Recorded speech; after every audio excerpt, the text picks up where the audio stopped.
Topic is banking. Normally banking क्या है? Banking is a financial institute. Banking क्या है? एक फाइनेंशियल इंस्टीट्यूट है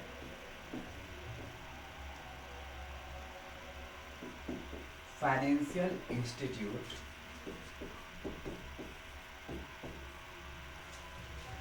इन which the people deposit the money. Actually क्या है? एक फाइनेंशियल इंस्टीट्यूट है, बैंक एक फाइनेंशियल इंस्टीट्यूट है जिसमें लोग क्या करता है? मनी डिपॉजिट करता है। People deposit money and the institute lend the money to the people. यहाँ पे क्या करता है? लेंडिंग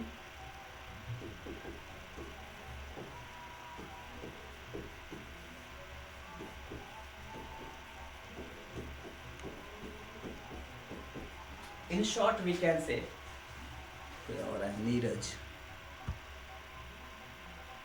तो हम बोल सकते हैं कि बैंकिंग क्या है? एक थर्ड पार्टी फाइनेंशियल इंस्टीट्यूट है जो लोगों से पैसा लेता है, जिनके पास सरप्लस ऑफ मनी है, जिनके पास ज्यादा पैसा है, सरप्लस ऑफ मनी है, वो क्या करता है? एक्चुअली इस इंस्टीट्यूट में पैसा जमा करता है, डिपॉजिट करता है। और जिसके पास लैकिंग ऑफ मनी है, the people lacking of money take the loan from the institute, that is the bank only. Bank एक थर्ड पार्टी है, it create a channel between the people, between the people of the surplus of money and the scarce of money। जिसके पास ज्यादा पैसा है और जिसके पास कम पैसा है, उन दोनों के बीच में एक ट्रस्ट वर्दी इंस्टीट्यूट है जिसको हम बोलते हैं फाइनेंशियल ट्रस्ट वर्दी institute, that is the bank only. तो आज हम लोग बैंक के बारे में ही जानेंगे कि बैंक कुछ और नहीं करता है। बैंक अपना ही पैसा लोगों को नहीं देता है, बैंक लोगों से पैसा लेता है। जिससे पैसा लेता है या जो लोग बैंक में डिपॉजिट करता है उसको कम परसेंटेज ऑफ इंटरेस्ट मिलता है। सपोज इसको 10%, हालांकि 4% के आसपास मिलता है। सपोज इनको 10% इंटरेस्ट मिलेगा, जबकि जिनको लोन दिया है बैंक उससे ज़्यादा इंटरेस्ट लेता है। मान लो कि 14% इंटरेस्ट पे इनको लोन दिया है, तो एक्चुअली इस इंस्टीट्यूट को, बैंक को 4% का बेनिफिट है। कितने का? 4% का बेनिफिट है।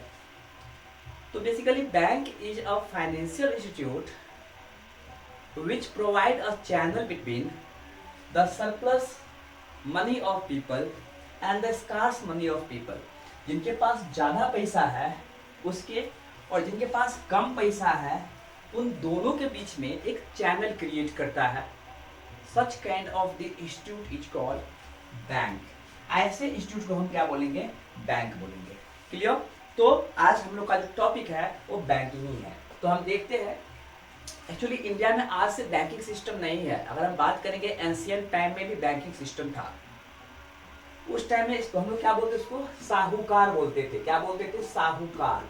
जो साहूकार थे, मनी लेंडर, साहूकार, वो लोग लोगों को पैसा देते थे और उनसे हायर इंटरेस्ट रेट जो है वो लेता था। लेकिन अभी जो फाइनेंशियल इंस्टीट्यूट है ये प्रॉपर ऑर्गेनाइज्ड मैनर में है। Okay, it is in proper organised manner. हम बोल सकते हैं ये मॉडर्न काइंड के बैंक है, मॉडर्न टाइप के बैंक है। तो history of banking in India, we are talking about the modern banking, not the ancient banking. Ancient time में भी बैंकिंग सिस्टम था but it was totally private. अभी जो है बैंकिंग सिस्टम, जो मॉडर्न बैंकिंग सिस्टम है, इस पे गवर्नमेंट का कंट्रोल होता है। So history of banking in India, introduction. As per the Banking Company Act 1949, banking is defined as a financial institution which accepts deposits for the purpose of lending or investment from the public, repayable on the demand or otherwise and withdrawable by the check, draft order, etc. मैंने भी बताया आपको कि bank क्या है? Just एक financial institute है जहाँ पे सरप्लस ऑफ मनी, जिस लोगों के पास पैसा है वो इसमें क्या करता है? मनी डिपॉजिट करता है, मनी डिपॉजिट करता है। और जिनको भी लोन चाहिए, लोगों को चाहिए, लोगों को लोन देता है। फैक्ट्री को चाहिए, फैक्ट्री को लोन देता है। इंडस्ट्री को चाहिए, इंडस्ट्री को लोन देता है। तो आप देख सकते हो कि डिफरेंट काइंड के यूजर्स को बैंक लोन देता है। Now Prajakta has come. Okay. So as I told you, it is a kind of the third party. Third party means what? ये एक तरह का फाइनेंशियल प्लेटफॉर्म तैयार करता है जहां पे जिसके पास ज्यादा पैसा होगा वो इस इंस्टीट्यूट में पैसा जमा करेगा, जिनके पास कम पैसा है या जिनको मनी की रिक्वायरमेंट है प्रोजेक्ट के लिए, गुड्स फिनिशिंग के लिए, जैसे फैक्ट्री है, इंडस्ट्री है, पीपल है, तो ये लोग क्या करता है, इससे लोन लेता है और फाइनली जो है वो अपने वर्क को, फंक्शन को कैरी ऑन करता है। तो इस तरह के हम बोल सकते हैं कि जो बैंकिंग है वो फाइनेंशियल इंस्टीट्यूट्स है। आई होप ये समझ में आया होगा। ये डेफिनेशन जो है basically according to the banking companies act 1949 के अकॉर्डिंग बैंकिंग का डेफिनेशन है। Okay, now further, what is bank? What is a bank? As per the regulation of banking companies Act of 1949, a bank is termed to be a financial organization that channelize banking and various financial operations. As I told you, मैं already आपको ये बता चुका हूँ। तो basically जो finance provide करता है वो टू टाइप के कंपनी होता है। एक को तो हम बोल देंगे ठीक है सर, एक तो बैंक है, दूसरा क्या है, इसको हम बोलते हैं NBFC। NBFC non banking financial company. Non banking financial company भी लोन देता है और बैंक तो लोन देता ही है। तो there are two type of the financial institutes. अगर आप बात करेंगे तो फाइनेंशियल इंस्टीट्यूट जो है वो टू टाइप्स का होता है। One is the banks and other is NBFC, that is non banking financial company. तो एक्चुअली नॉन बैंकिंग जैसे हम बात करते हैं ICI, तो सॉरी LIC है, GIC है। आप देखो ये LIC है, लाइफ इंश्योरेंस कंपनी, GIC है, government insurance, general insurance company. ये सभी क्या है, लोन देता है अदर पर्पस के लिए, ऑपरेशंस के लिए। ये सभी मनी, पैसा, लोन देता है। लेकिन ये सब क्या है, सब NBFC में आता है, नॉन बैंकिंग फाइनेंशियल कंपनी में आता है। बैंक जो है वो बेसिकली एक्चुअली RBI एक्ट 1934 के सेकेंड शेड्यूल में लिस्टेड होता है। So actually bank is listed in the second schedule of RBI act 1934। I hope ये समझ में आया होगा। ऐसे ही क्वेश्चन एग्जाम में आता है, याद रखना। So there are two types of the financial institutes. One is called NBFC, non-banking financial company, like LIC or GIC, and other is the what? Banks. Commercial. There are different types of banks. हम लोग आगे बात करेंगे, तो हम देखते हैं one by one. Their major motive remains to deliver authentic and prompt financial solution to their customer. अब देखो ध्यान से सुनना। जैसे मान लो A, B। अब A के पास जितना नीड है, जितना रिक्वायरमेंट है, उससे ज्यादा पैसा है। सपोज इनके पास 10,000 की रिक्वायरमेंट है बट इसके पास 1 लाख रुपीज है, तो 90,000 क्या करेगा, अपने पास रख के कोई बेनिफिट नहीं है। B को पैसे की जरूरत है, B को रिक्वायरमेंट है 50,000 की, कि इसको 50,000 अर्जेंट में चाहिए। अब ये A और B ये दोनों एक दूसरे को नहीं जानता है। मान लो A and B both are unknown to each other. ये एक दूसरे के लिए अननोन है, एक दूसरे को नहीं जानता है। लेकिन अब B को पैसा चाहिए 50,000 रुपीज, A के पास 90,000 रुपीज एक्स्ट्रा है, जितना उसको जरूरत है उससे 90,000 रुपीज इसके पास एक्स्ट्रा है। लेकिन A जो है B पे ट्रस्ट नहीं कर रहा है, because both are unknown to each other. A B पे ट्रस्ट कैसे करेगा? इसी के लिए एक थर्ड मेंबर है जिसको हम बोलते हैं बैंक। क्या बोलते हैं? बैंक। तो ये थर्ड पार्टी बोल सकते हैं, थर्ड मेंबर बोल सकते हैं, थर्ड पार्टी बोल सकते हैं, बिकॉज ये ट्रस्ट वर्दी होता है। ये क्या होता है? ट्रस्ट वर्दी होता है, इस पर ट्रस्ट किया जा सकता है। तो ए जो है 90,000 रुपीज इसमें डिपॉजिट करता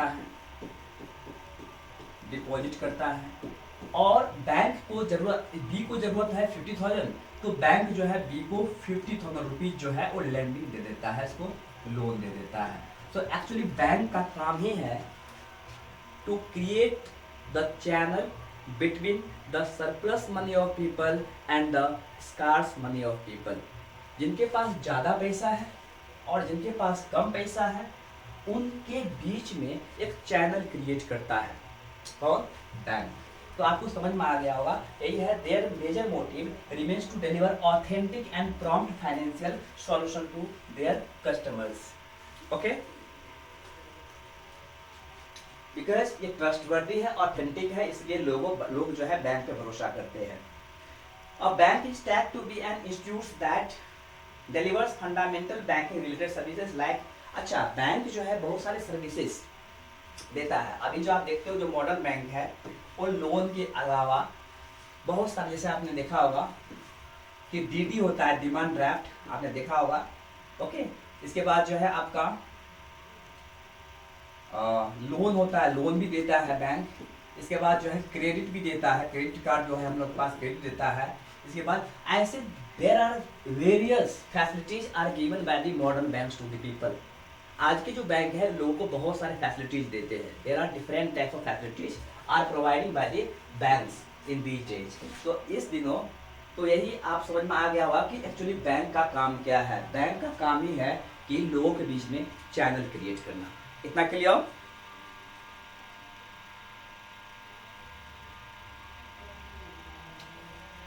okay, good. Neha and Neeraj, network problem है क्या?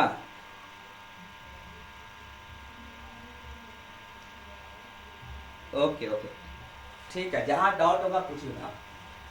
अब इंडिया में मैं फिर से रिपीट कर रहा हूँ, अगर हम इंडिया की बात करेंगे तो इंडिया का अलग अलग पीरियड है। In India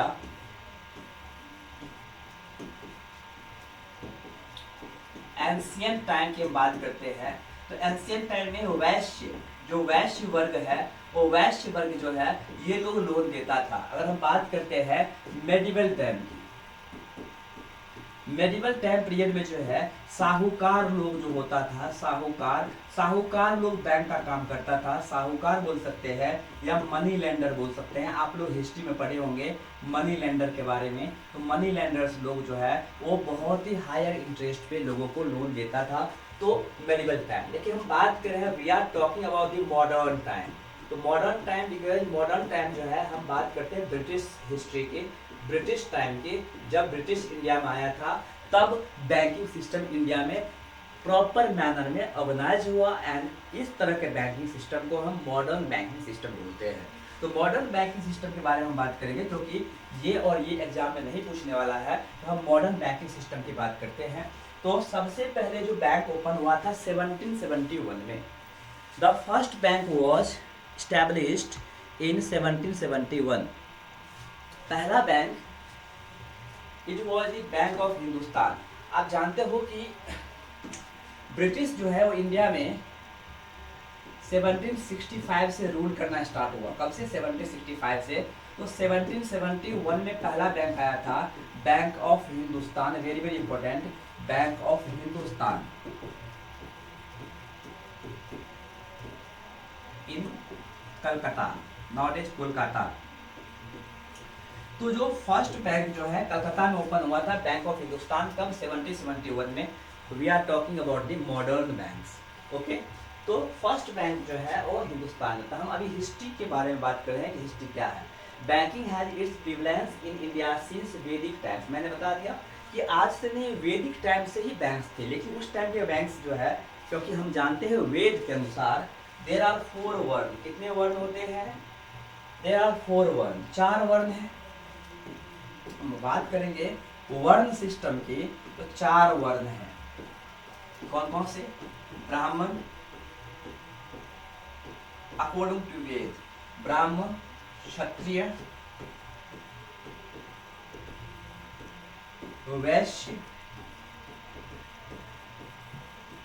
and last one शूद्र।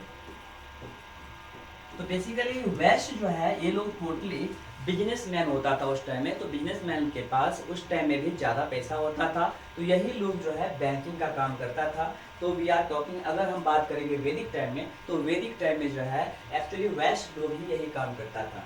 लेकिन but here we can categorise the history of banking in India into 3 stages. हम 3 स्टेज में करेंगे। First stage pre independence, means before independence, independence के पहले। तो आप जानते हो कि इंडिया जो इंडिपेंडेंट हुआ था 1947 में, 15 अगस्त 1947 में इंडिया गॉट इंडिपेंडेंस। एंड इससे पहले जो बैंकिंग सिस्टम था इसे बोलते हैं pre independence stage of banking system. Second है banking history of second phase जो है 1947 टू 1991। यहाँ पे क्वेश्चन अराइज होता है कि वाई 1991, ये तो आफ्टर इंडिपेंडेंस है, तो हम इसको जनरलाइज क्यों किए, स्टेज में क्यों डिवाइड किए? बिकॉज 1991, ध्यान से सुनना, इसमें आया था बैंकिंग कमेटी, इसको बोलते हैं हम नरसिम्हा कमेटी। क्या? नरसिम्हा कमेटी। और ये कमेटी के एडवाइस पे, नरसिम्हा कमेटी के एडवाइसेस पे जो हमारे इंडिया में जो बैंकिंग सिस्टम है वो बूम हुआ था, मतलब बहुत ही ज़्यादा ग्रोथ किया। Not only in India, even India के बाहर भी, इंडिया के आउटसाइड भी इंडियन बैंक्स जो है वो बहुत ही फास्टली ग्रोथ किया आफ्टर 1991। दैट्स वाई ये हम बोलते हैं इसको सेकेंड फेज। और अभी जो है थर्ड फेज चल रहा है 1991 टू बियॉन्ड, क्योंकि 1991 में नरसिम्हा कमेटी के एडवाइसेस पे जो बैंकिंग सिस्टम में भी एलपीजी मॉडल लाया। क्या लाया? LPG, liberalisation, privatisation and globalisation. Liberalisation, LPG का फॉर्म होता है लिबरलाइजेशन, ग्लोबलाइजेशन एंड प्राइवेटाइजेशन। तो एक्चुअली एलपीजी मॉडल के कारण जो है हमारे इंडिया के banking system not only in India, even outside of India बहुत ही फास्टली ग्रो किया। इसलिए हम बोलते हैं 1991 से अब तक जो है थर्ड फेज है। तो हम 3 फेज में देखने वाले हैं, ठीक है। तो pre independence stage before 1947, the history of banking in India during the pre independence stage has been discussed below, highlighting the important point. ये पॉइंट आपको याद रखना है जो पॉइंट मैं आपको बताने जा रहा हूँ। ओके, लग रहा है नीरज का नेटवर्क प्रॉब्लम आ रहा है, ठीक है, ध्यान दीजिए। तो before independence around more than 600 banks were established in India. Bharat में जो है बिफोर इंडिपेंडेंस 1947 तक मोर देन 600 बैंक्स जो था उस टाइम में प्रेजेंट था। कितना? 600 से ज़्यादा bank. The first bank of India was established in 1771। आप बोलोगे सर यहाँ पे 70 है, आपने बताया 71, ऐसा कैसे? 70 मैंने बोला और यहाँ पे है 70।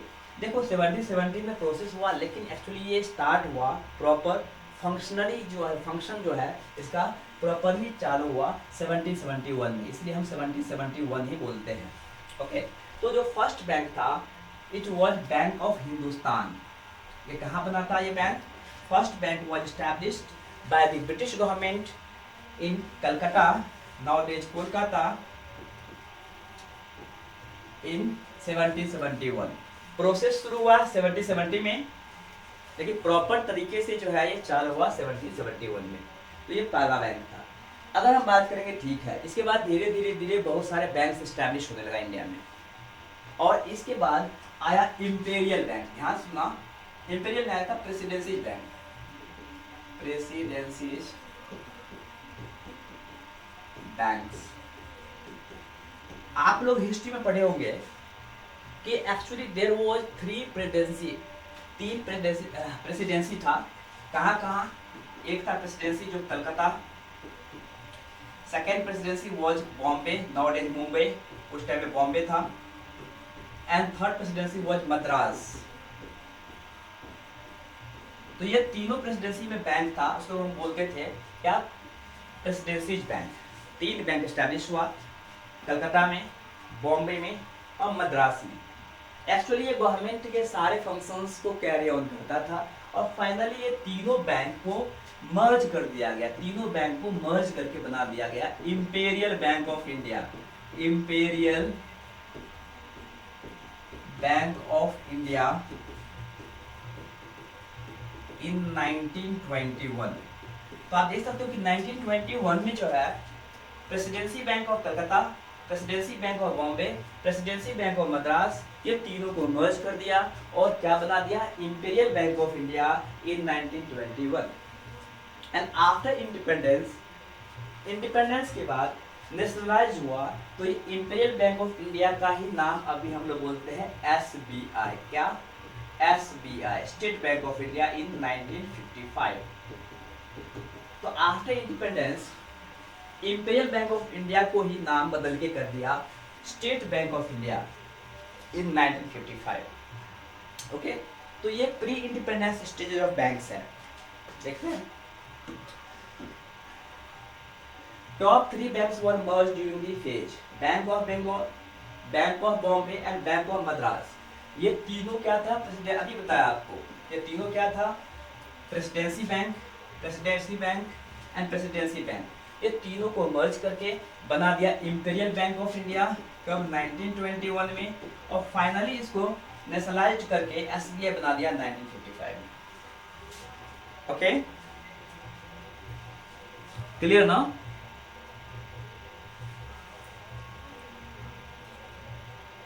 नेटवर्क का प्रॉब्लम आ रहा है क्या?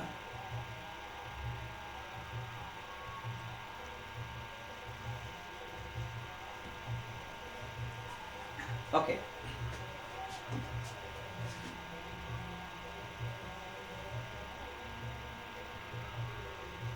नहीं तो नेहा और नीरज बार बार ज्वाइन हो रहे हैं, आ रहे हैं, इसका नेटवर्क का प्रॉब्लम तो हो रहा है।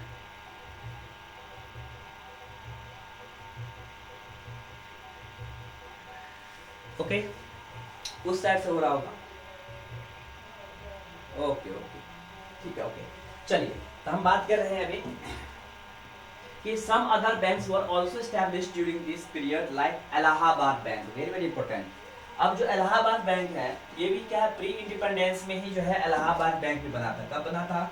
तो इलाहाबाद बैंक जो है एक्चुअली 1865 में एस्टैब्लिश हुआ। पंजाब नेशनल बैंक 1894 में। एक चीज और, PNB Punjab national bank was the first Indian bank, ये भी याद रखना, first Indian bank. Indian bank means what? कि इसका जो फाउंडर थे वो इंडियन थे।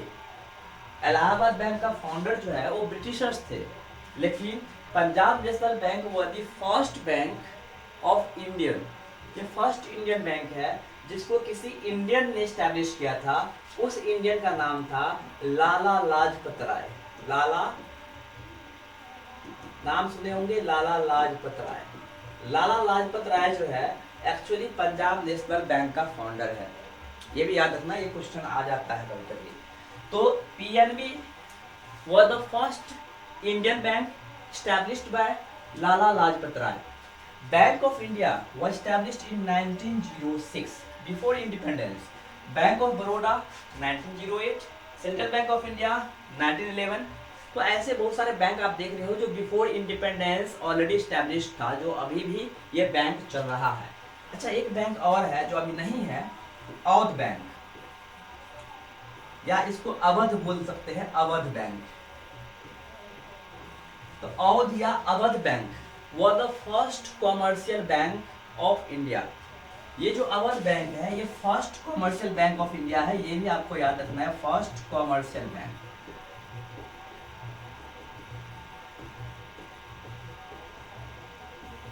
Commercial bank means what? It is open for the people also. ये लोगों के लिए भी खोला गया था।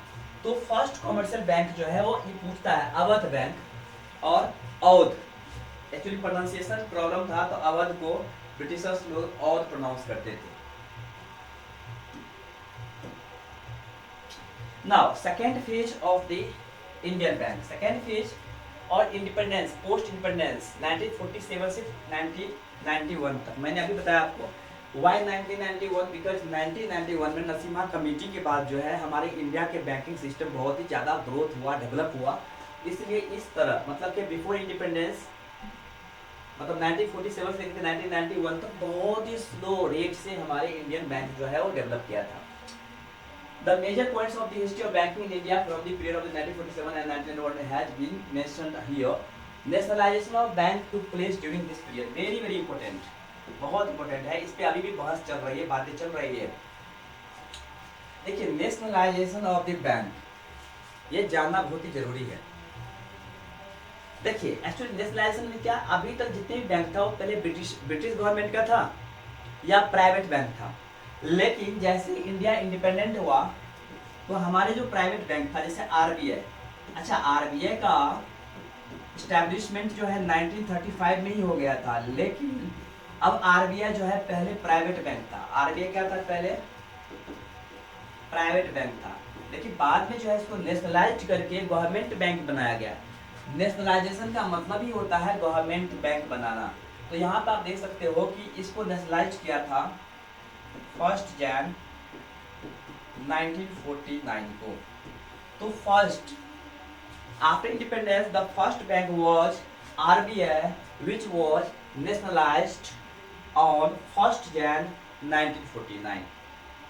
1 जनवरी 1949 को आरबीआई को राष्ट्रीयकरण किया गया, उसको नेशनलाइज्ड किया गया, मींस इसको बना दिया अब गवर्नमेंट बैंक। पहले क्या था, प्राइवेट बैंक था। जब बना था कब, 1935 में क्या था, प्राइवेट बैंक था, लेकिन नेशनलाइज्ड हो गया तो क्या बन गया, गवर्नमेंट बैंक। तो नेशनलाइजेशन का मतलब ही होता है कि गवर्नमेंट बैंक बनाना, मतलब उसका कंट्रोल अब स्टेट के हाथ में चला गया, गवर्नमेंट के हाथ में चला गया। ओके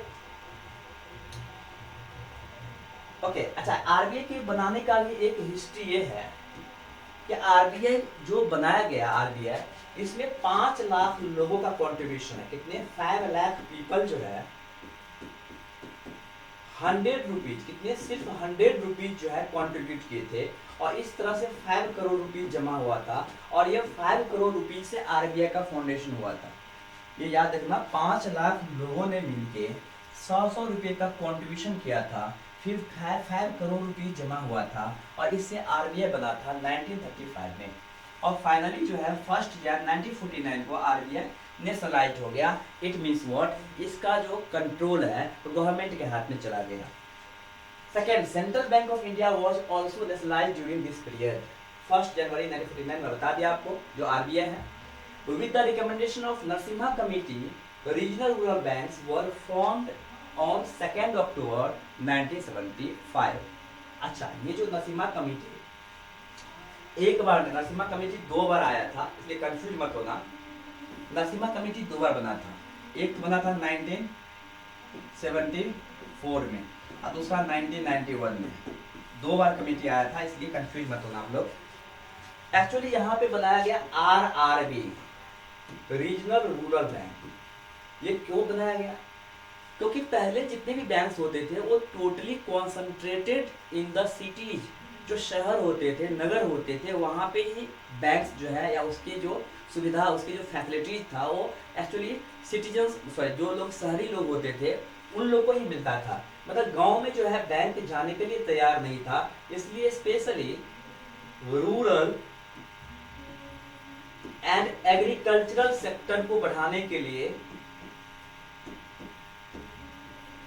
रूरल और एग्रीकल्चरल सेक्टर्स को और स्ट्रॉन्ग करने के लिए और उसको बढ़ाने के लिए, उसको ग्रोथ करने के लिए नरसिम्हा कमेटी के एडवाइस पे आरआरबी का फाउंडेशन हुआ था on the birthday of Mahatma Gandhi 2 अक्टूबर 1975। ये भी क्वेश्चन बहुत बार एग्जाम में पूछा है, इसको भूलना मत, बहुत बार एग्जाम में पूछा है, तो वेरी वेरी इंपॉर्टेंट। ओके, तो ये भी हम आगे देखेंगे। History of banking in India beyond 1991। 1991 के बाद क्या हुआ। अच्छा, एक चीज मैं और आपको बता देता हूं, यहाँ पे सिर्फ आपको कॉन्सेप्ट याद रखना है कि पहले तो आरबीआई का नेशनलाइजेशन हुआ था 1949 में, ठीक है। फिर एसबीआई का नेशनलाइजेशन हुआ था 1955 में, ठीक है। फिर एसबीआई एसोसिएटेड 7 बैंक्स का नेशनलाइजेशन हुआ था 1959 में, ठीक है। फिर 14 बैंक्स का नेशनलाइजेशन हुआ था 1969 में। इंदिरा गांधी के टाइम में 14 और बैंक को नेशनलाइज किया गया। फिर जो है 6 बैंक जो है और नेशनलाइज हुआ था 1980 में। आप देख रहे हो ना कि 1947 जब इंडिया इंडिपेंडेंट हुआ से लेकर के 1991 तक कितने बैंक नेशनलाइज हुआ, आप देख सकते हो। पहले तो आरबीआई हुआ, ठीक है, एसबीआई हुआ, ठीक है, 7 SBI associates bank, nationalised in 1959। 14 other banks जैसे PNB, Allahabad bank, bank of Baroda, ये सब जो बैंक है 14 बैंक्स वो 1969 में नेशनलाइज हुआ। नेशनलाइज का मतलब क्या? Control were went under the government, government के हाथों में जो है कंट्रोल चला गया। और फिर 1980 में 6 और बैंक को नेशनलाइज किया गया। तो हम बोल सकते हैं कि nationalisation of bank took place during this period, बैंकों का राष्ट्रीयकरण जो है वो इसी पीरियड में हुआ था। देखो बहुत सारे बैंक जो है नेशनलाइज हुआ था। ओके, चलिए here we have mentioned few important points of the history of banking in India beyond this. Liberalization economic policies were formed. मैंने अभी बताया आपको कि इसमें Narasimha committee on the advice of Narasimha committee LPG model आया। LPG model means what? Liberalisation, L for liberalisation, P for privatisation and G for globalization.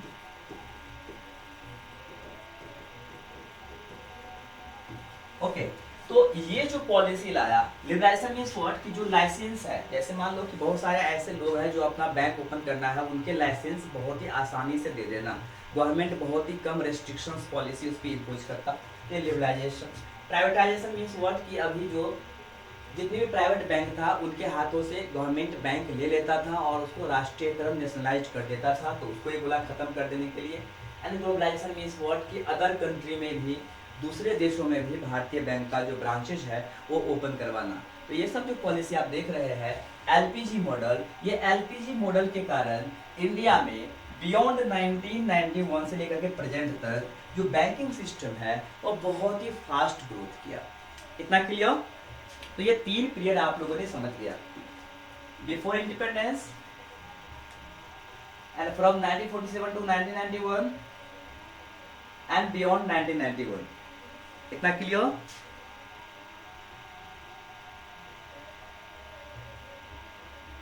Okay, good.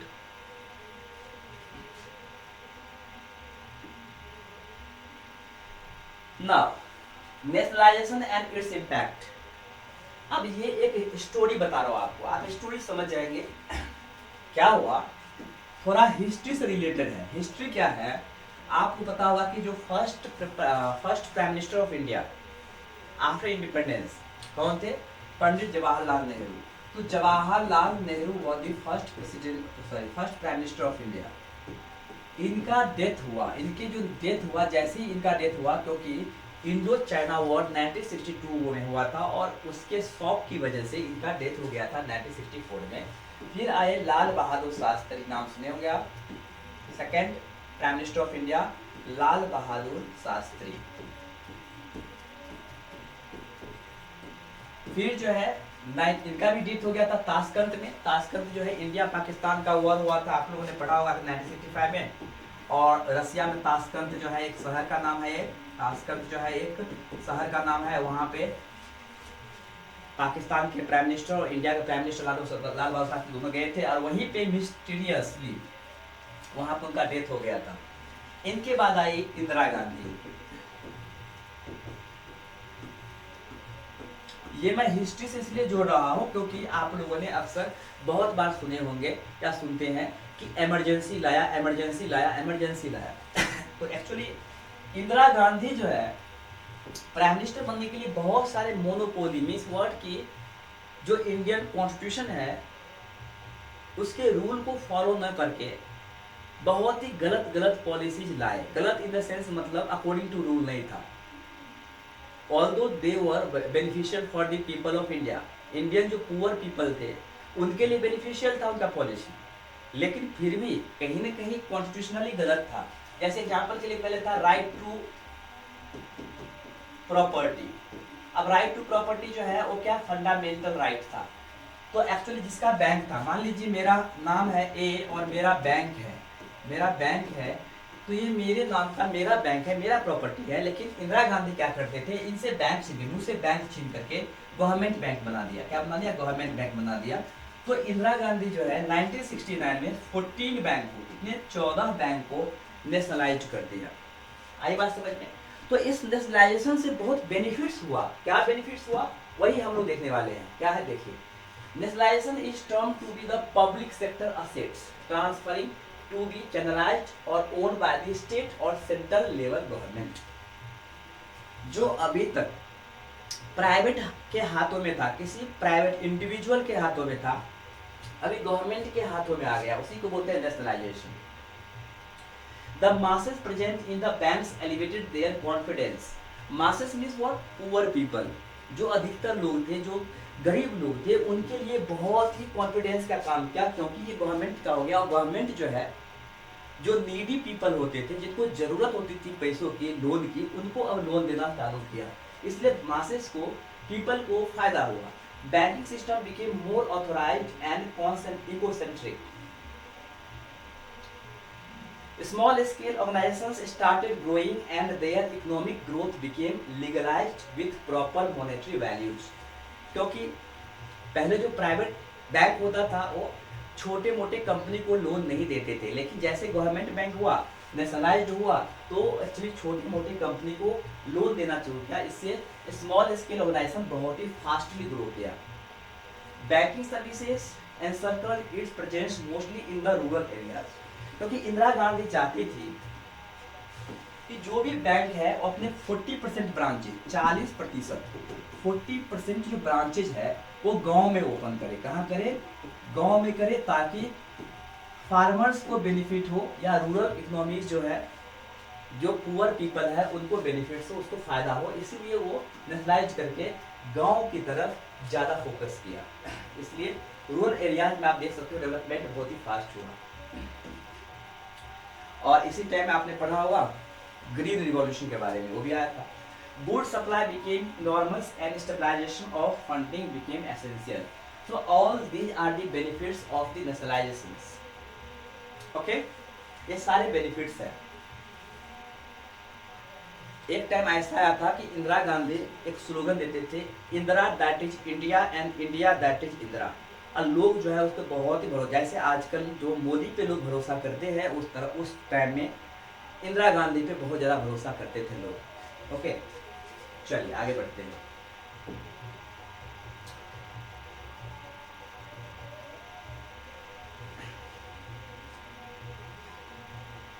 Okay, along with the above listed banks there are 7 subsidiaries। अच्छा हाँ, ये बताना था। ये देखिए, जो nationalise हुआ था, तो मैंने आपको बताया था कि 7 SBI एसोसिएट्स बैंक जो है वो नेशनलाइज हुआ। कौन कौन सा 7 बैंक्स, वो देख लीजिए, ये भी पूछ सकता है एग्जाम में। तो there were 7 SBI associates bank, all those were nationalised in 1959। क्योंकि अभी मैंने बताया था आपको, क्या बताया था? Presidencies banks of Bengal, Madras and Bombay. क्या बना था? Imperial bank of India, imperial bank of India in 1921। और फाइनली यही imperial bank of India became state bank of India SBI in 1955 and SBI associates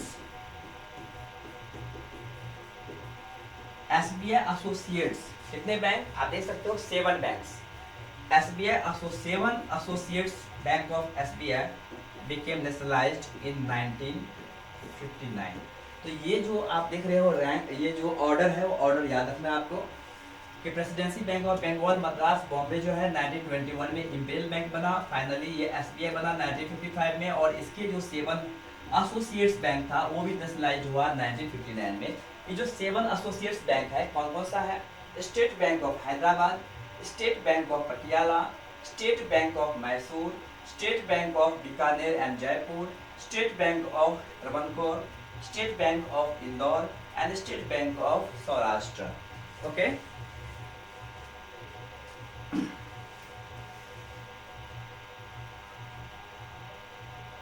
clear?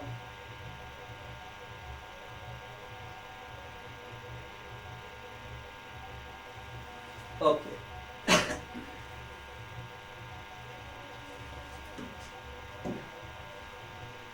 These following banks were merged with the SBI later during 2017। अभी recently जो है 4-5 साल पहले 2017 में जो है ये सारे बैंक फिर से मर्ज हो गया। ये भी याद रखना है, ये करंट अफेयर्स में हो जाएगा कि इन 2017 ये सारे बैंक फिर से SBI में मर्ज हो गया।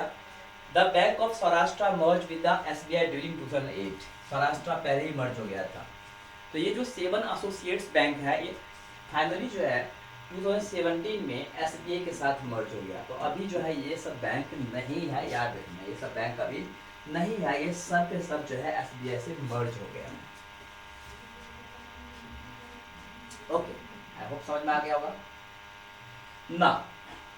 नेम ऑफ द बैंक्स जो नेशनलाइज हुआ था 1969 में, इंदिरा गांधी ने 14, ये सब प्राइवेट बैंक था, लेकिन 1969 में इंदिरा गांधी 14 बैंक्स को नेशनलाइज हुआ। इस पे बहुत सारे ऑब्जेक्शन भी हुआ, लेकिन फिर भी इलाहाबाद बैंक, ये सब पूछता है एग्जाम में, bank of India, central bank of India, Canara bank, Indian bank, Punjab national bank, syndicate bank, UCO UCO bank, union bank, united bank of India, bank of Baroda, bank of Maharashtra, Dena bank and Indian overseas bank.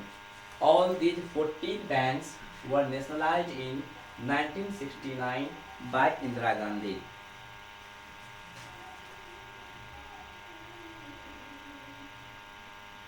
Okay.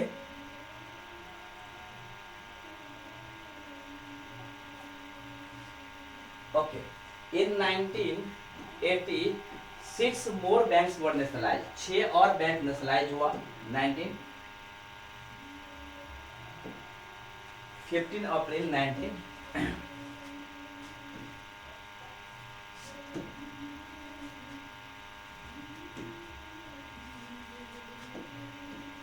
So here we are listing the banks that have reserves more than the amount of 200 crore। उसको nationalise किया 15 अप्रैल 1980 को। Corporation bank, new bank of India, oriental bank of commerce, Andhra bank, Punjab and Sind bank and Vijaya bank, ये 6 bank को और nationalise किया इंदिरा गांधी ने 1980 में।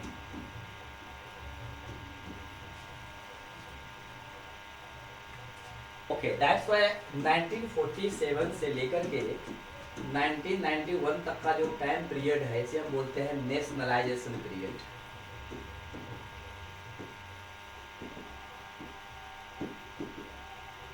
Nationalisation period. ओके, ये मैं PDF सेंड कर दूंगा। History of banking India categorise. अब देखो इसकी जो कैटेगरीज है, मतलब जो इंडियन बैंक है उसको 2 पार्ट में 2 कैटेगरी में डिवाइड किया है, scheduled bank and non scheduled bank. अब ये जो 2 पार्ट है, शेड्यूल्ड बैंक और नॉन शेड्यूल्ड बैंक, ये क्या है समझिए, आप समझ जाएंगे।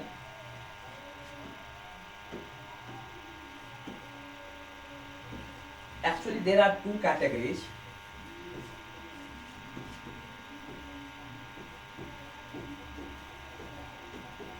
scheduled bank and non-scheduled bank।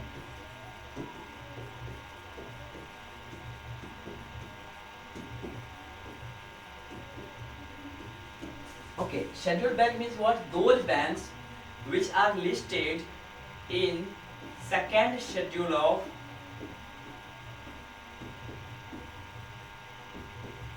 RBI Act 1934। तो second schedule of RBI Act 1934 में जो बैंक लिस्टेड है वो शेड्यूल्ड बैंक होगा। And those banks which are not listed in the second schedule of RBI Act 1934 are called non-scheduled bank. तो जो listed है scheduled bank, जो नहीं लिस्टेड है वो एक्चुअली नॉन शेड्यूल्ड बैंक। देखो शेड्यूल्ड बैंक जो है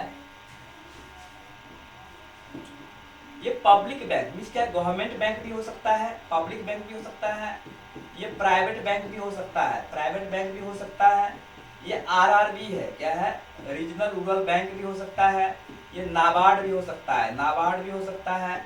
ये जो सारे बैंक आप देख रहे हो ये सब के सब क्या है, ये जितने भी बैंक है, all these banks are scheduled banks because all these are listed in the second schedule of RBI act 1934। बहुत ही कम बैंक है जो नॉन शेड्यूल्ड है, ऑलमोस्ट सारे बैंक शेड्यूल ही है। नॉन शेड्यूल्ड कैसे बोलेंगे, एग्जाम्पल के लिए सपोज मैं भी अपना बैंक ओपन कर सकता हूँ। जैसे आपने देखा होगा बहुत सारे छोटे मोटे जो बैंक हैं आपके गांव में भी होता है, जैसे अगर मेरे पास पैसा है तो मैं भी अपना बैंक ओपन कर सकता हूँ।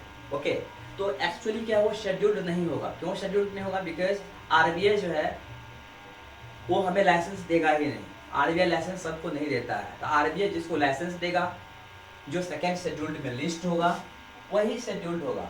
अगर मैं अपना खुद का बैंक ओपन कर लिया, मैं भी कुछ लोगों को जो नीडी पीपल है उनको लोन दिया, उससे इंटरेस्ट लिया, और ऐसा अगर मैं काम कर रहा हूँ तो it is also a kind of bank, but it is not scheduled bank. ये क्या हो जाएगा, नॉन शेड्यूल्ड बैंक हो जाएगा। तो मेरे ख्याल से शेड्यूल्ड बैंक और नॉन शेड्यूल्ड बैंक आपको समझ में आ गया।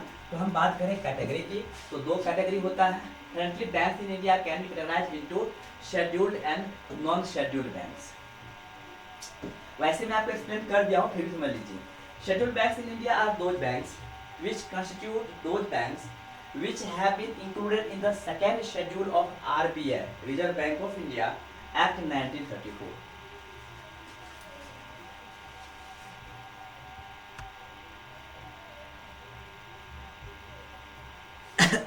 राखी अभी आई है।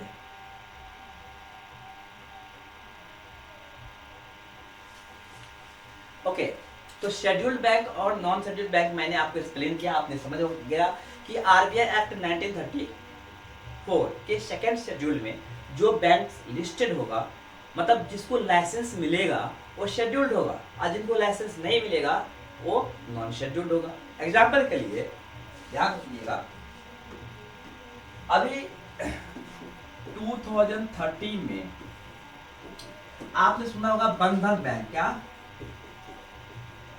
बंधन बैंक को क्या मिला, लाइसेंस मिला।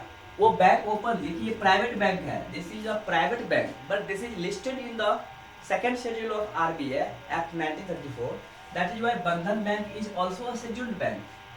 लेकिन इसके लिए कंडीशन था, कंडीशन क्या था कि जिसके पास 1000 करोड़, कितने 1000 करोड़ रुपीस से ज्यादा का वर्थ होगा उसको लाइसेंस मिलेगा।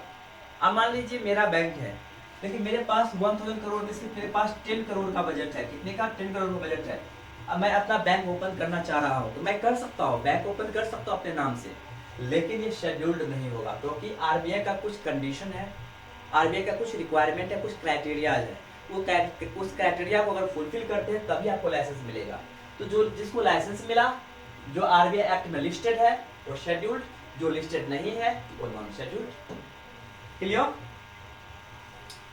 देखो शेड्यूल्ड बैंक में कॉमर्शियल बैंक भी आ सकता है, कोऑपरेटिव बैंक भी आ सकता है। अच्छा हाँ, यहाँ पे ध्यान से सुनिएगा,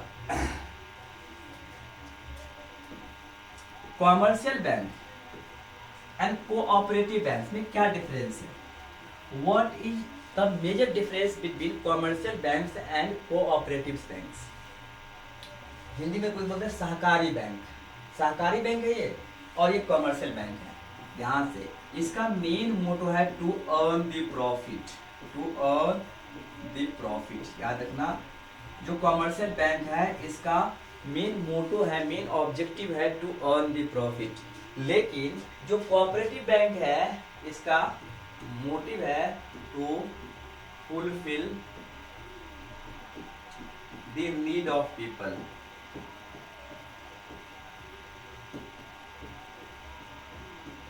जो कोऑपरेटिव बैंक है बेसिकली क्या है, वो एक्चुअली लोगों के जो रिक्वायरमेंट है, नीड है, उसको फुलफिल करने के लिए बनाया है।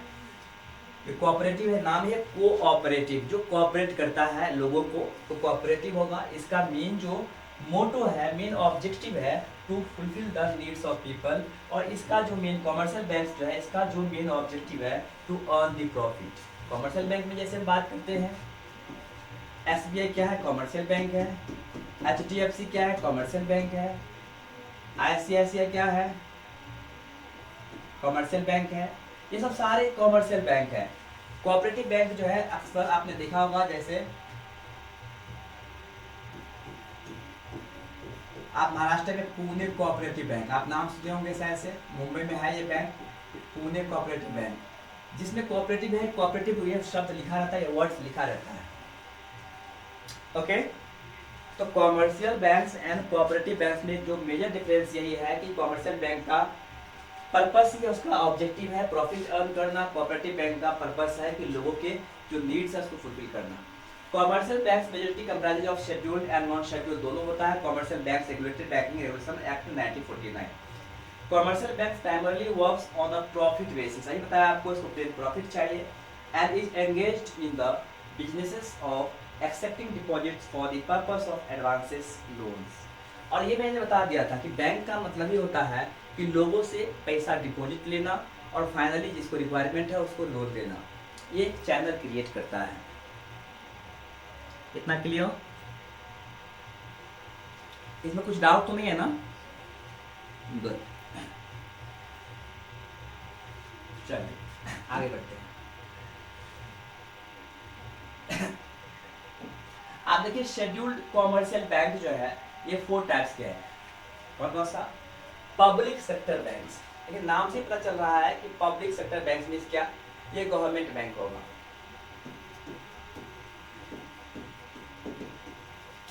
ये सरकार का बैंक है, गवर्नमेंट बैंक है, पब्लिक सेक्टर बैंक है। लेकिन इंडिया में अभी कोई भी बैंक जो है टोटली गवर्नमेंट नहीं है। मतलब अगर हम एसबीआई की बात करेंगे तो अभी एसबीआई जो है वो भी टोटली गवर्नमेंट बैंक नहीं है।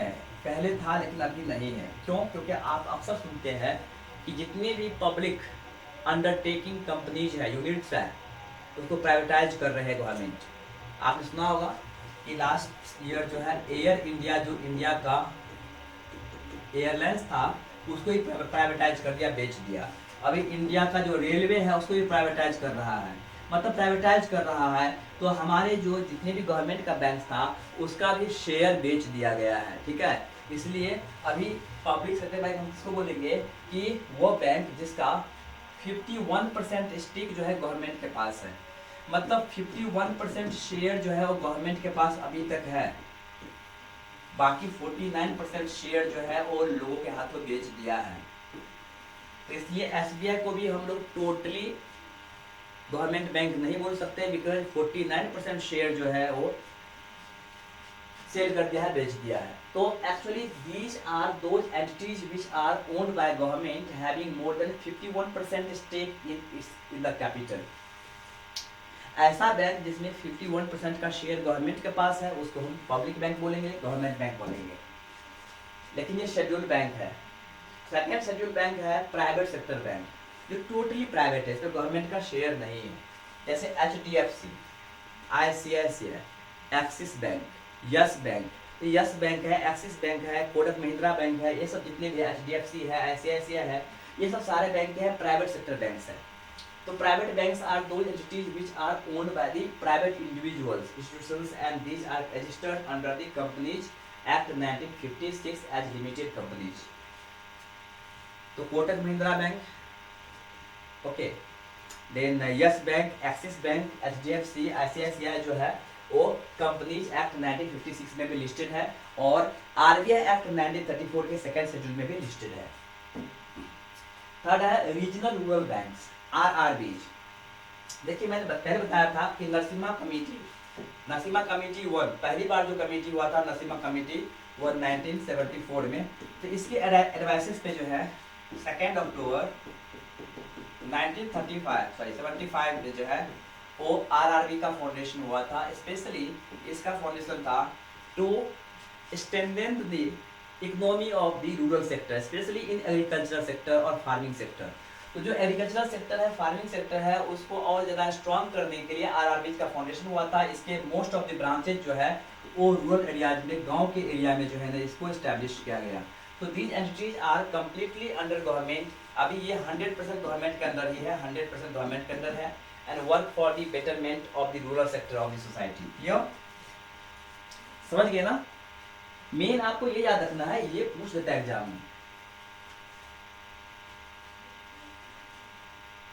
चलिए, तो आरआरबी जो है ये भी अभी क्या है आपका शेड्यूल्ड बैंक है। अच्छा एक बैंक और नहीं दिया है, मैं एक और बैंक और बता देता हूँ इसमें नहीं दिया है नाबार्ड।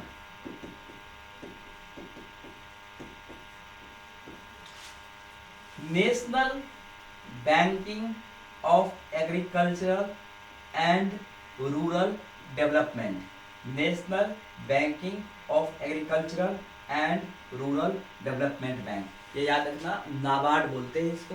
और NABARD is the apex bank of RRBs, जितने भी आरआरबीज है रीजनल रूरल बैंक है, इसका एपेक्स बैंक, इसका जो टॉप मोस्ट टॉप और एपेक्स बैंक है, सबसे टॉप पे जो बैंक है, जैसे कॉमर्शियल बैंक का टॉप पे आरबीआई आता है, क्या है आरबीआई जो है टॉप पे है, नीचे कॉमर्शियल बैंक है। वैसे ही जितने भी आरआरबीज है उसके टॉप पे नाबार्ड बैंक है और इसका फाउंडेशन हुआ था 1982 में, याद रखना।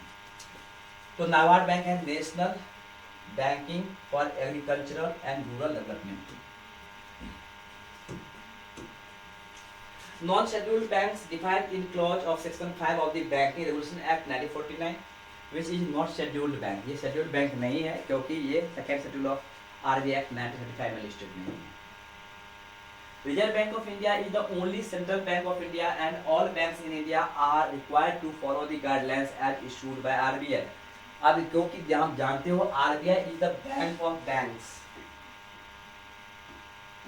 आगे हम देखेंगे जो RBI है, RBI is the bank of, ये क्या है बैंक ऑफ बैंक्स है, bank of banks and governments. ये हम लोगों के लिए बैंक नहीं है, अगर हम लोग चाहे कि आरबीआई में डिपॉजिट करें नहीं कर सकते हैं, हम लोग चाहे आरबीआई से लोन ले नहीं ले सकते हैं, बिकॉज ये आरबीआई हम लोगों के लिए है ही नहीं। आरबीआई किसका बैंक है, बैंकों का बैंक है, इसमें आरआरबी हो सकता है, कॉमर्शियल बैंक हो सकता है, प्राइवेट बैंक हो सकता है, पब्लिक बैंक हो सकता है, जितने भी बैंक्स हैं वो सारे बैंकों का बैंक है आरबीआई। और गवर्नमेंट का बैंक है, government means what, state government हो सकता है, सेंट्रल गवर्नमेंट हो सकता है। तो RBI is the bank of banks and governments. इसलिए हम बोल सकते हैं कि आरबीआई जो भी गाइडलाइंस इशू करता है, ये जो भी गाइडलाइन इशू करता है वो सारे गाइडलाइंस को जो है ये बैंक्स को फॉलो करना पड़ता है। जितने भी कॉमर्शियल बैंक्स हैं सबको आरबीआई के गाइडलाइंस को फॉलो करना पड़ता है। तो RBI is the central bank of India, हमारे भारत का ये सेंट्रल बैंक है, सेंट्रल बैंक ऑफ इंडिया। तो आई होप ये समझ में आया होगा। आरबीआई के बारे में और भी देखेंगे, पहले हम कुछ और देख लेते हैं।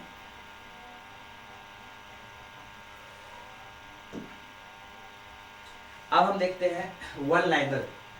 First bank in India was bank of Hindustan in 1971 भी होता है।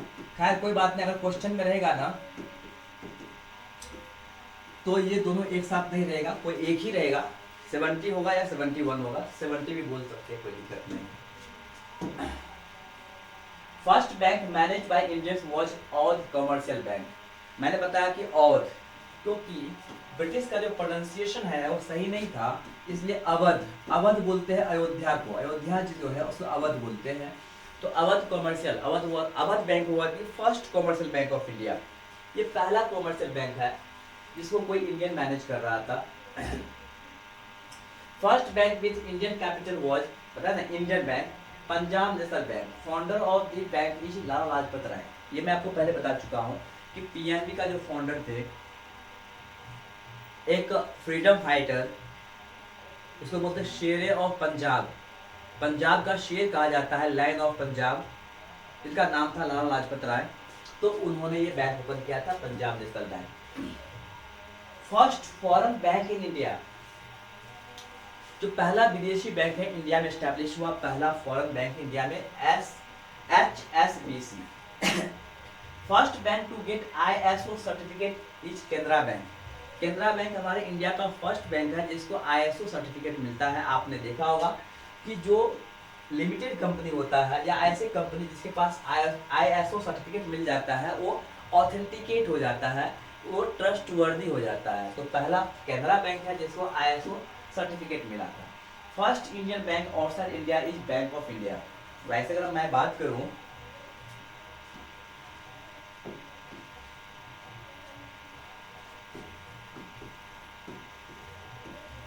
एसबीआई पूरे वर्ल्ड की बात कर रहा हूँ।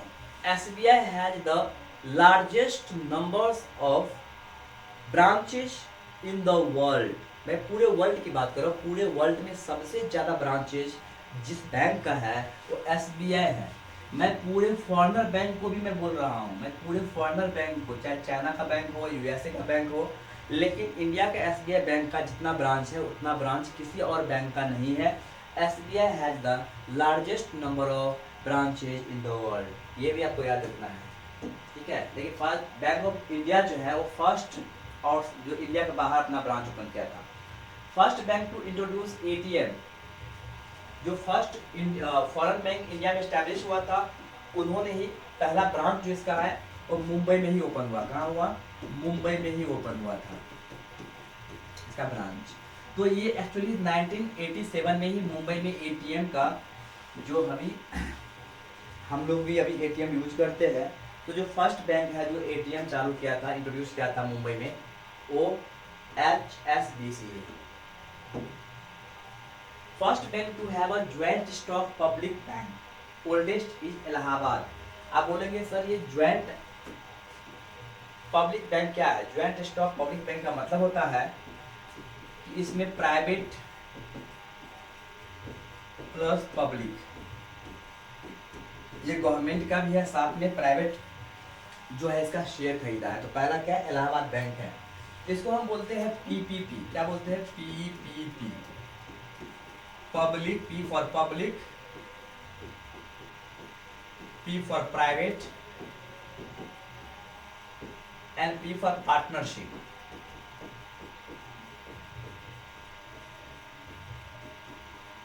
तो पब्लिक प्राइवेट पार्टनरशिप, पीपीपी, मतलब इसको हम ज्वाइंट स्टॉक पब्लिक बैंक भी बोल सकते हैं। सबसे ओल्डेस्ट बैंक जो है इंडिया में वो इलाहाबाद बैंक है, ये भी याद रखना। First universal bank is ICICI bank, industrial credit and investment corporation of India. ये फर्स्ट यूनिवर्सल बैंक है, मतलब पूरे वर्ल्ड में है। First bank to introduce saving account is presidency bank. मैंने आपको बताया था, याद होगा ऐसे कि जो पहले जो प्रेसिडेंसी बैंक था, मतलब 3 प्रेसिडेंसी था, मद्रास, बॉम्बे एंड कोलकाता। तो ये जो बंगाल बैंक है वो 1833 में प्रेसिडेंसी बैंक ओपन हुआ था, 33 में। और इन्होंने पहला बैंक जो है वो सेविंग अकाउंट जो है वो इंट्रोड्यूस किया था। और first bank introduce cheque system. Cheque system भी जो है वही यही है, मतलब क्या प्रेसिडेंसी बैंक ऑफ बंगाल ही है, ये आपको याद रखना है। क्योंकि आरबीआई का फाउंडेशन कब हुआ था? आरबीआई का फाउंडेशन हुआ था 1935 में। तो इसके पहले जो बैंक था इंपीरियल बैंक, और उसके पहले था प्रेसिडेंसी बैंक। यही प्रेसिडेंसी बैंक ही जो है वो क्वाइंस, जो क्वाइन होता है ना, सिक्का, ये जो क्वाइंस है यही लॉन्च करता था। ये जो चेक सिस्टम है, चेक सिस्टम वगैरह जो है वही लाते थे। तो ये सब जो चेक हो सिस्टम हो गया, सेविंग अकाउंट हो गया, क्वाइंस को प्रिंट करना हो, उसको मिंट करना हो, ये सब सारे फंक्शंस जो है वो किसका होता था? तो प्रेसिडेंसी बैंक ऑफ कोलकाता का।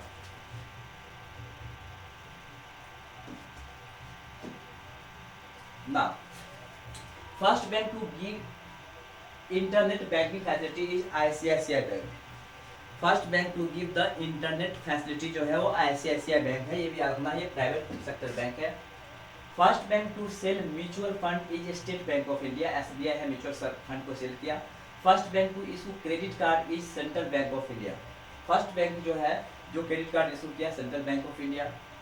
First digital bank is digi bank, याद रखना फर्स्ट डिजिटल बैंक है, जो हम लोग अभी ऑलमोस्ट सारे बैंक डिजिटल हो गया है, हम डिजिटली जो है ट्रांजेक्शन करते हैं, लेकिन पहला जो फर्स्ट डिजिटल बैंक है वो डीजी बैंक था।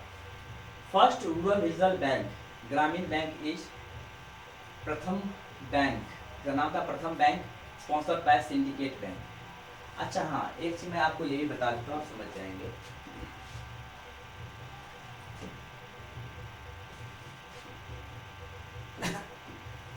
जो ये आरबीआई होता है ना, आरआरबी में जो है, आरआरबी में 50% शेयर जो है वो सेंट्रल गवर्नमेंट का होता है। सेंट्रल गवर्नमेंट जो है वो 50% शेयर इसमें, मतलब मनी जो है इन्वेस्ट करता है, मनी देता है, डिपॉजिट करता है। 35% जो है वो कॉमर्शियल बैंक का है, जो अदर कॉमर्शियल बैंक है जैसे एसबीआई है, या HDFC है, मतलब ऐसे कॉमर्शियल बैंक जिसको एटलीस्ट 40% ब्रांचेज रूरल एरिया में उसको ओपन करना है, लेकिन अपना ब्रांचेज ओपन नहीं कर पाता है, तो वो क्या करता है कि वो पैसा जो है वो RRB को दे देता है। तो 35% जो कंट्रीब्यूशन है वो कॉमर्शियल बैंक का है, 50% कंट्रीब्यूशन जो है सेंट्रल गवर्नमेंट का है, और 15% जो कंट्रीब्यूशन है वो स्टेट गवर्नमेंट का होता है। जिस स्टेट में होता है उस स्टेट गवर्नमेंट का होता है, याद रखना। तो RRB में 50% जो कंट्रीब्यूशन है सेंट्रल गवर्नमेंट का है, 35% कॉमर्शियल बैंक्स का है, और 15% जो है वो स्टेट गवर्नमेंट का। ओके, ये RRB का है।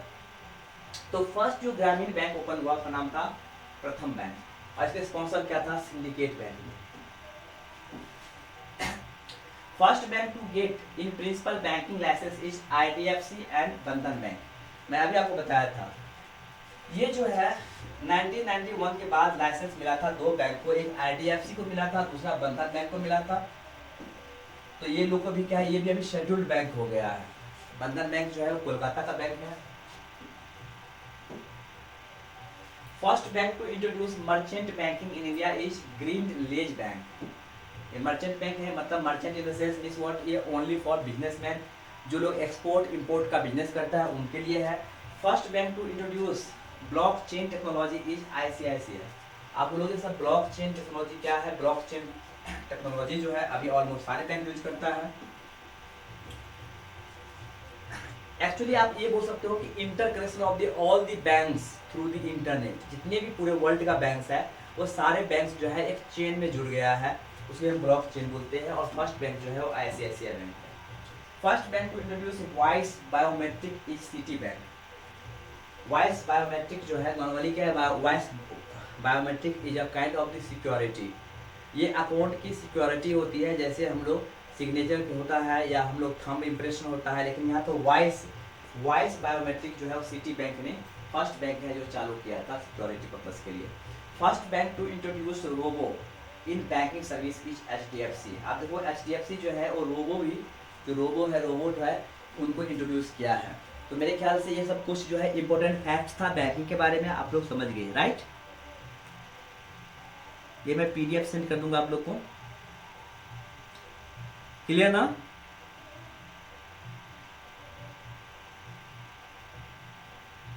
Okay good. Now reserve bank of India, इसका मैं हिस्ट्री आपको बता ही दिया हूं कि हिस्ट्री क्या है। Anyway the reserve bank of India has been recognised as the central bank of India. अभी हमारे इंडिया का जो सेंट्रल बैंक ऑफ इंडिया है वो रिजर्व बैंक ऑफ इंडिया है। It also enacts as the channelling body of national currency. अब मैं बात कर रहा हूँ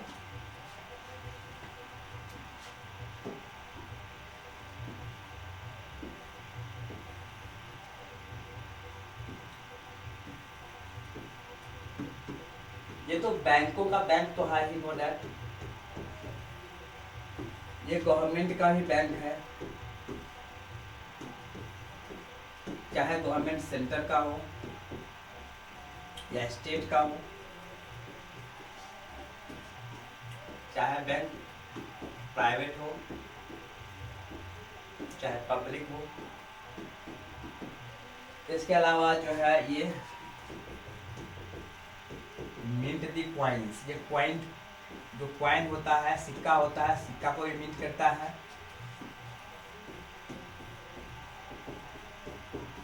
प्रिंट दी करेंसी,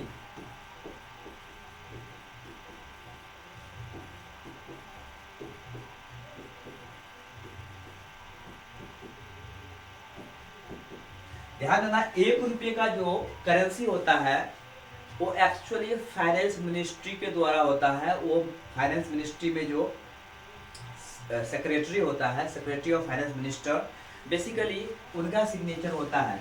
1 रुपीज का करेंसी आप लोगों ने शायद से नहीं देखा होगा। 1 रुपीज का जो करेंसी होता है ना, इस पे सिग्नेचर किसका होता है?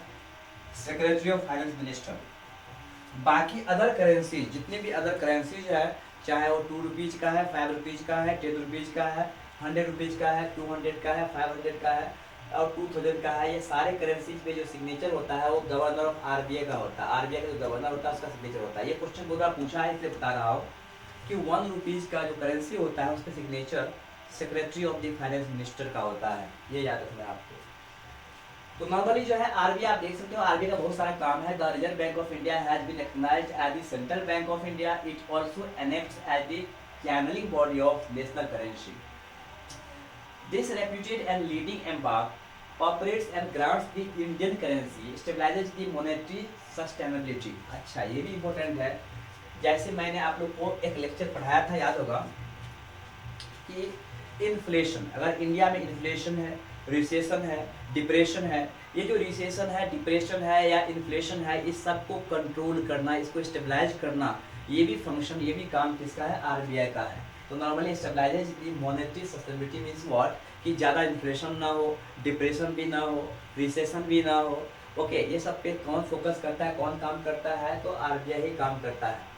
And maintains the credit system of our country. It means what, कि अगर इंडिया जितने भी गुड्स और सर्विसेज को एक्सपोर्ट किया है और हम इंपोर्ट भी करते हैं, तो एक्सपोर्ट और इंपोर्ट जो होता है, ऐसे मान लीजिए ये इंडिया है, इंडिया बहुत सारे कंट्री से क्या करता है? ट्रेडिंग करता है। इंडिया बहुत सारे कंट्री से ट्रेडिंग करता है, नो डाउट। ओके, तो हमारे कंट्री का जो क्रेडिट है, उस क्रेडिबिलिटी को बना के कौन रखता है? आरबीआई ही रखता है। किसके थ्रू? उसको बोलते हैं बीओपी। क्या बोलते हैं? BOP, balance of payment. Balance of payment means India जितने भी वर्थ का एक्सपोर्ट करता है, और इंपोर्ट करता है, तो एक्सपोर्ट इंपोर्ट करता है, इस सबको कंट्रोल कौन करता है? आरबीआई करता है। और उसको पेमेंट, बैलेंस ऑफ पेमेंट का मतलब क्या? अगर मान लो इंडिया जो है 1 मिलियन रुपीज का एक्सपोर्ट किया एंड 1 मिलियन रुपीज का इंपोर्ट किया पूरे वर्ल्ड से, तो हम बोलेंगे बीओपी जीरो हो गया। मीन्स क्या? हम बैलेंस है, हम क्या है? बैलेंस है, बैलेंस ऑफ पेमेंट है। लेकिन मान लो कि इंडिया जो है 2 मिलियन का एक्सपोर्ट किया, 1 मिलियन का इंपोर्ट किया, मतलब हम सरप्लस में हैं, अब मान लो कि इंडिया जो है 1 मिलियन का एक्सपोर्ट किया, 2 मिलियन का इंपोर्ट किया, हम क्या है? डेफिसिट में है। तो जब डेफिसिट में होते हैं तो जो आरबीआई है इसके पास होता है फॉरेक्स रिजर्व। क्या होता है?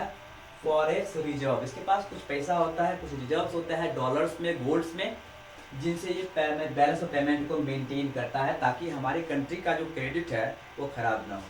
आई बात समझ में? तो ये सभी काम कौन करता है? आरबीआई करता है। क्लियर? समझ रहे हैं ना? Okay, next, one of the benchmarking functionalities of the Reserve Bank of India is to generate a systematic, regulatory and multi-layered environment to make the policy useful for the audience. It means what? ध्यान सुनिएगा। इसका मतलब है कि RBI time to time जो है बहुत सारे रेट डिसाइड करता है। कौन सा रेट? ये भी समझ लीजिए। RBI SLR, CRR, repo rate, reverse repo rate, bank rate, base rate. अब देखो ये सब सारे रेट जो है और बेसिकली हमारे लिए, हम लोगों के लिए और बैंकों के लिए जो है इस तरह के रेट डिसाइड करता है। कौन? आरबीआई डिसाइड करता है। मैं एक थोड़ा सा बता देता हूँ। SLR का होता है statutory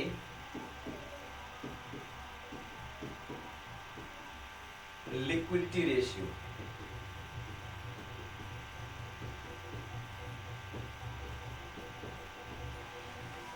statutory liquidity ratio means what, कि नॉर्मली मान लो एबीसी बैंक है, अब एबीसी बैंक के पास क्या है? 1000 करोड़ रुपीज का इसके पास क्या है? कैपिटल है।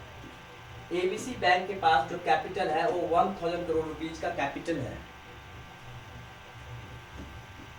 तो आरबीआई क्या कहता है कि आप जो है कुछ अमाउंट को अपने पास रख लो, ताकि अगर आपके पास फाइनेंस ना रहे, कैपिटल ना रहे, तो उसको बुरे वक्त में यूज कर सको।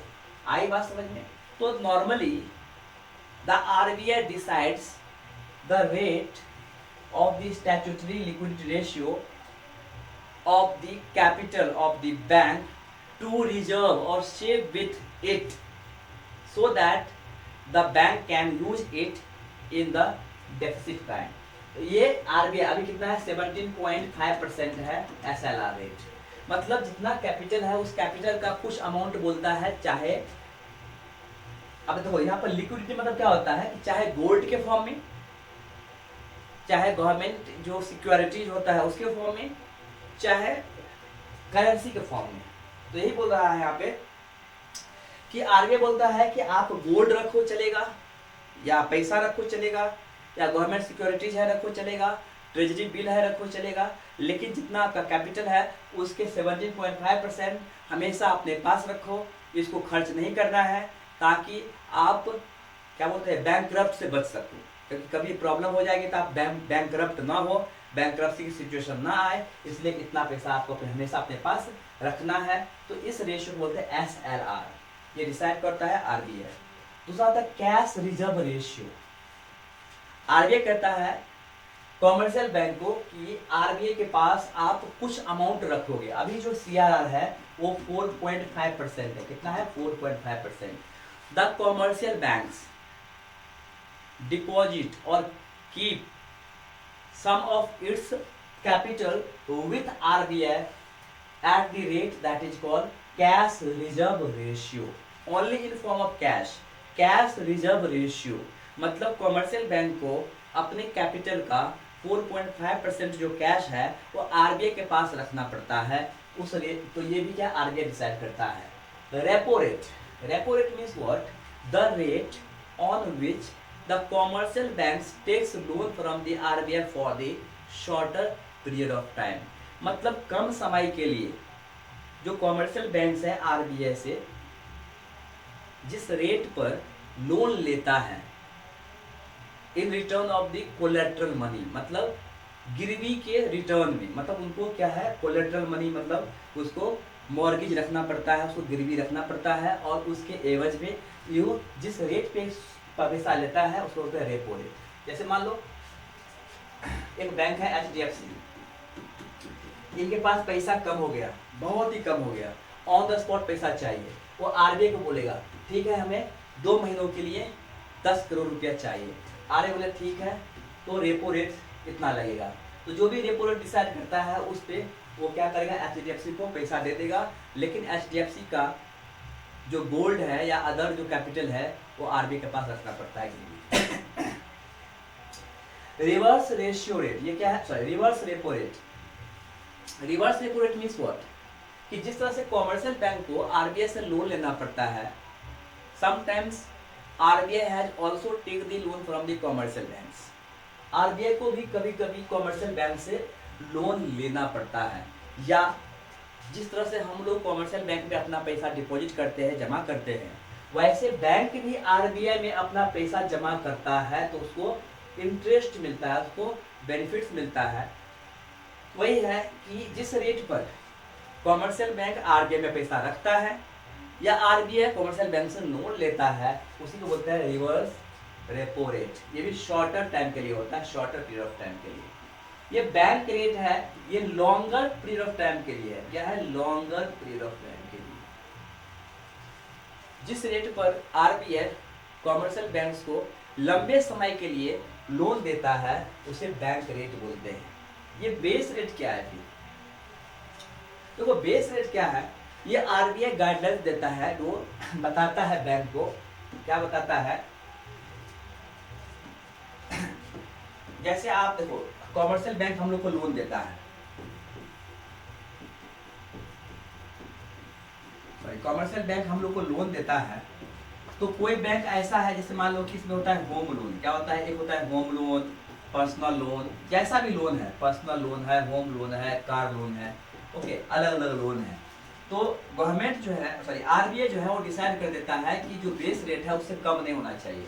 वो बोलता है कि 10% जो है बेस रेट रख दिया पर्सनल, मान लीजिए पर्सनल लोन के लिए आरबीआई ने बोल दिया कि कम से कम आपको 10% लेना है। अब इस पे जो है, अब मान लो एसबीआई है, इस पे थोड़ा ऐड करके 11% रख सकता है, एचडीएफसी 12% रख सकता है। इसलिए आपने देखा होगा कि अलग अलग बैंक का पर्सनल लोन का रेट या अदर लोन का रेट जो है थोड़ा वेरी करता है, क्योंकि बेस रेट तो आरबीआई फिक्स कर दिया है, उसके ऊपर जितना रख सके उसके नीचे नहीं रख सकता है। आई बात समझ में? तो ये बेस रेट भी आरबीआई डिसाइड करता है।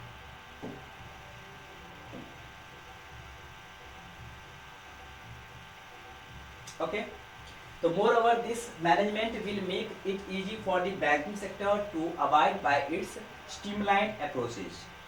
RBI is a huge support to establish sustainable economic standards in India, क्योंकि अगर RBI अगर गाइडलाइन नहीं देगा तो ऑफकोर्स जो हमारे इंडिया के जो अदर बैंक्स हैं वो बहुत सारे बैंक्स बैंकक्रप्ट हो सकता है, प्रॉब्लम में आ सकता है। It is the huge umbrella covering every type of bank in our country. Now history of reserve bank of India मैंने आपको बता दिया हूँ, फिर मैं एक बार रीड कर देता हूँ। The recent age reserve bank of India has faced reputed fame of being a central bank of India, but formally started its operation as a private shareholders banking system। जैसा मैंने बताया कि 5 लाख लोगों ने 100 रुपये का कंट्रीब्यूशन किया था, फिर 5 करोड़ रुपये जमा करके आरबीआई का एस्टेब्लिशमेंट 1934 में किया गया, और इस तरह से ये private share holder banking system था, जो बाद में 1 जनवरी 1949 को नेशनलाइज्ड होकर गवर्नमेंट बैंक बन गया। Reserve Bank of India took the position of the Imperial Bank of India and initiated issuing the currency notes. Lately it started एक गलत है यहाँ पे, the role of the bankers to the government. Anyway, ये सब बता ही दिया आपको। Imperial Bank of India acted as the agent of RBI after the huge success. Slowly RBI started covering all the integral parts of India and amplified its presence. ये सब क्या history है, एक बार आपको देख लेना है। 1 जनवरी 1949 को जो है नेशनलाइज हुआ था, ये मैं बता ही दिया हूँ, जैसे मैं आपको बता ही दिया हूँ, एक बार आपको इसको पढ़ लेना है। हमारा मेन है रिजर्व बैंक ऑफ इंडिया का composition. Reserve bank of India में आप जानते हो कि एक होता है गवर्नर। क्या होता है? Governor of RBI. देखते क्या क्या कॉम्पोजिशन है। Terms, regulations and affairs of the reserve bank of India functions by a central board of directors. ये इंपॉर्टेंट है। तो सेंट्रल बोर्ड ऑफ डायरेक्टर्स आप देखते हो नॉर्मली क्या होता है आरबीआई में, तो एक होता है, आप जानते हो, गवर्नर होता है। अच्छा, आरबीआई का हेडक्वार्टर कहाँ है? मुंबई है, याद रखना है। हेडक्वार्टर कहाँ है? मुंबई है। आरबीआई का हेडक्वार्टर मुंबई है। ओके, अच्छा, एक गवर्नर होता है और इसके 4 डायरेक्टर्स होते हैं। क्या 4 डायरेक्टर्स होते हैं? 4 डायरेक्टर्स क्या होता है? तो आरबीआई जो 4 मेजर सिटी है, मेट्रोपॉलिटन सिटी है, वहाँ पे इसकी लोकल ब्रांच होता है। जैसे हम बात करें, आरबीआई का एक ब्रांच है दिल्ली में। कहाँ है? दिल्ली में है, एक चेन्नई में है, मुंबई में भी है, एक कोलकाता में है। तो basically there are 4 local branches of RBI in 4 major cities and each and every branch has a director. तो एक्चुअली कितने डायरेक्टर हो सकता है? 4 डायरेक्टर्स हो जाएगा। तो 4 डायरेक्टर और एक गवर्नर आप देख रहे हो, ठीक है। So the Indian government acknowledged the director as per the proceeding of the Reserve Bank of India Act. Every 4 years the directors will be selected by the authorities. देखो हर 4 साल में जो इसके डायरेक्टर्स जो है उसको इलेक्ट करते हैं। अच्छा, कौन इलेक्ट करता है? तो देखो official director. These type of directors work in the full time mode. This group involves governor, इसमें गवर्नर भी आता है। Non official director. These types of directors have been segmented into 2 sections as listed below। इसमें 2 section होता है। Elected by the government, जो government elect करता है। It involves 2 government officials and 10 directors approached from different sectors. And others, this group involves 4 directors and 4 regional bodies will approach। 4 regional body है, regional, वो मैं बताया था 4 डायरेक्टर के बारे में। अच्छा, ये भी है, ये गवर्नमेंट का पार्ट है। तो मेरे ख्याल से ये कॉम्पोजिशन है आरबीआई का, ये समझ में आ गया होगा, राइट। एक बार रीड करना है, दैट्स ऑल, ठीक है ना। ओके।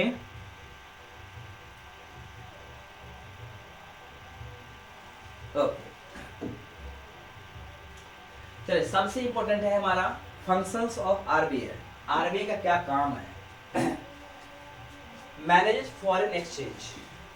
देखो अभी बताया था आपको, जो फॉरेन एक्सचेंज है मतलब Indian currency other foreigner currency के कंपेयर में क्या एक्सचेंज है, मतलब क्या एक्सचेंज होना चाहिए। Basically exchange rate is depends on export and import. Export and import पे डिपेंड करता है, याद रखना। एक्सचेंज रेट पे डिपेंड करता है एक्सपोर्ट और इंपोर्ट पे। अगर हम ज़्यादा वर्थ के गुड्स सर्विसेज को एक्सपोर्ट करते हैं और कम इंपोर्ट करेंगे तो हमारा करेंसी स्ट्रांग होगा। अगर हम ज़्यादा इंपोर्ट करेंगे कम एक्सपोर्ट करेंगे तो हमारी करेंसी जो है वो क्या होगा, डेप्रिसिएट होगा, मतलब वो डिवैल्यूएट होगा, उसका वैल्यू कम होगा। तो यही है कि ये जो एक्सचेंज रेट है उसको मेंटेन करता है, उसको मैनेज करता है रिजर्व बैंक ऑफ इंडिया। किसके थ्रू करता है? जैसे मैंने बताया ना आपको कि मान लो 2024 में जो है हम जितना एक्सपोर्ट किए हैं उससे कम इंपोर्ट किए हैं तो हमारा जो है स्ट्रांग, हमारा जो करेंसी है वो स्ट्रांग होगा। या हमारे आरबीआई के पास बहुत सारे डॉलर आ जाएगा, बहुत सारे डॉलर। अभी इंडिया आरबीआई के पास 700 बिलियन डॉलर है। कितना है? 700 बिलियन डॉलर, 700 बिलियन डॉलर जो है इनके पास फॉरेक्स रिजर्व है। किसके पास? आरबीआई के पास। फॉरेक्स रिजर्व में हम पूरे वर्ल्ड में अभी थर्ड पोजीशन पे है। किस पे? थर्ड पोजीशन पे है। फर्स्ट पे चाइना है, सेकंड पे स्विट्जरलैंड है और थर्ड पे इंडिया है, याद रखना। तो हम क्या थर्ड पोजीशन पे आ गए हैं। तो यहाँ हम बात कर रहे हैं कि ठीक है ये जो फॉरेक्स रिजर्व है ये गोल्ड के फॉर्म में हो सकता है या जो इंटरनेशनल करेंसी है, ऐसा करेंसी जो पूरे वर्ल्ड में हर कंट्री में वो एक्सेप्टेबल है, वो कोई भी कंट्री उसको इजीली ले सकता है, जैसे डॉलर। तो डॉलर के फॉर्म में या गोल्ड के फॉर्म में जो है आरबीआई अपने पास रखता है, ताकि कभी अगर हमारे कंट्री में ज़्यादा इंपोर्ट हो गया है कम एक्सपोर्ट हुआ है तो हमारा जो करेंसी है वो डिवैल्यूएट ना हो, उसका पैसा का वैल्यू कम ना हो, उसको मैनेज करने के लिए जो है आरबीआई अपने पास रखता है। तो it also regulates the authenticity for the policy of, ठीक है वही है। तो पहला काम है इसका, पहला काम मैनेजेस फॉरेन एक्सचेंज। ये समझ में आ गया होगा आपको। फॉरेन एक्सचेंज मतलब हमारे जो करेंसी है इंडिया करेंसी दूसरे कंट्री करेंसी के कंपैरिजन में कहाँ पे है, वो डिपेंड करता है एक्सपोर्ट इंपोर्ट पे। मॉनेटरी अथॉरिटी, तो RBI is the monetary authority, government is the physical authority. क्या डिफरेंस है? जो गवर्नमेंट है वो फिजिकल अथॉरिटी है। गवर्नमेंट क्या करता है कि क्या काम करना है नहीं करना है, पॉलिसी बनाना है पॉलिसी हटाना है, लॉ बनाना है लॉ लाना है। लेकिन जब बात आता है पैसा का, मनी का, तो मनी मैटर में monetary means what, money, money matter में सिर्फ और सिर्फ आरबीआई ही अथॉरिटी है। So being the major authority of the monetary policy, the RBI implements several authentication to stabilize the economic growth of India. Physical policy लाता है government, लेकिन monetary policy लाता है RBI. The currency issuer, currency को issue कौन करता है? तो आरबीआई करता है। The RBI delivers abundant amount of currency notes to the public to give a prominent value of their quality. तो वो आरबीआई अगर करेंसी इशू नहीं करेगा, चलो अभी हमारे इंडिया में हो गया डिजिटल करेंसी तो आसान हो गया, लेकिन पहले क्या था, डिजिटल करेंसी नहीं था तो हम लोग करेंसी में जो है कोई भी ट्रांजैक्शन करते थे तो सबके पास तो उतना ट्रांजैक्शन होना चाहिए, उतना करेंसी होना चाहिए ना। तो इसलिए ये सब काम कौन करता था? आरबीआई। अभी भी जो है डिजिटल करेंसी वो भी रेगुलेट आरबीआई करता है। रेगुलेट दी फाइनेंशियल सिस्टम जो मैं बताया था आपको कि कौन से बैंक को मर्ज करना है, कौन से बैंक को हटाना है, कौन से बैंक को जोड़ना है, कौन से बैंक को क्या गाइडलाइन देना है, लाइसेंस देना है, ये सब सारे काम किसका है? आरबीआई का है। Development steps, the reserve bank of India put all the efforts to strengthen the development steps of our country, detect market evaluation. जैसे मैंने बताया कि अगर हमारे कंट्री में हमारा मार्केट में इन्फ्लेशन हो गई है, महंगाई बढ़ गई है, तो महंगाई को कैसे कम करेंगे? तो उसके लिए आरबीआई लाता है मॉनेटरी पॉलिसी, मतलब जो रेट है रेपो रेट, एसएलआर, सीआरआर, उसको बढ़ा देगा। उसको बढ़ाने से क्या होता है कि महंगाई कम हो जाती है। या अगर डिप्रेशन या रिसेशन आ जाता है हमारे कंट्री में तो उसके लिए आरबीआई जो है इन्फ्लेशन जानबूझ के लाता है, that is called re inflation. क्या बोलते हैं? Re inflation.